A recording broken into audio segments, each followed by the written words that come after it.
It's a proven fact that these forged documents existed and were being circulated amongst right-wing newspapers in Baghdad and around the world in the immediate aftermath of the fall of the Iraqi regime. Now, Senator, I gave my heart and soul to oppose the policy that you promoted. I gave my political life's blood to try to stop the mass killing of Iraqis by the sanctions on Iraq, which killed 1 million Iraqis, most of them children.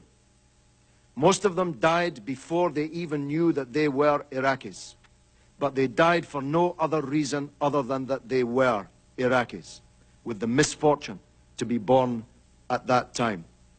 I gave my heart and soul to stop you committing the disaster that you did commit in invading Iraq.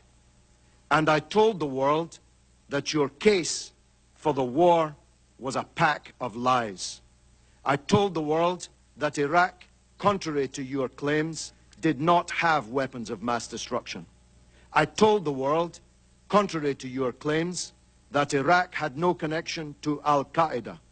I told the world, contrary to your claims, that Iraq had no connection to the atrocity on 9/11/2001.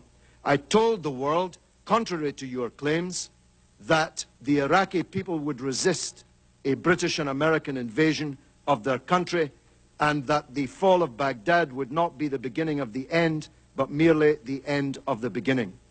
Senator, in everything I said about Iraq, I turned out to be right, and you turned out to be wrong. And 100,000 people have paid with their lives, 1,600 of them American soldiers, sent to their deaths on a pack of lies, 15,000 of them wounded, many of them disabled forever, on a pack of lies. If the world had listened to Kofi Annan, whose dismissal you demanded, if the world had listened to President Chirac, who you want to paint as some kind of corrupt traitor, if the world had listened to me and the anti-war movement in Britain, we would not be in the disaster that we're in today. Senator, this is the mother of all smokescreens.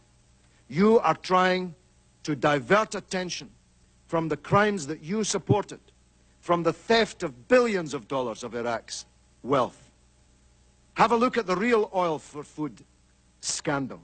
Have a look at the 14 months you were in charge of Baghdad, the first 14 months, when $8.8 billion of Iraq's wealth went missing on your watch. Have a look at Halliburton and the other American corporations that stole not only Iraq's money, but the money of the American taxpayer. Have a look at the oil that you didn't even meter, that you were shipping out of the country and selling, the proceeds of which went who knows where. Have a look at the $800 million you gave to American military commanders to hand out around the country without even counting it or weighing it.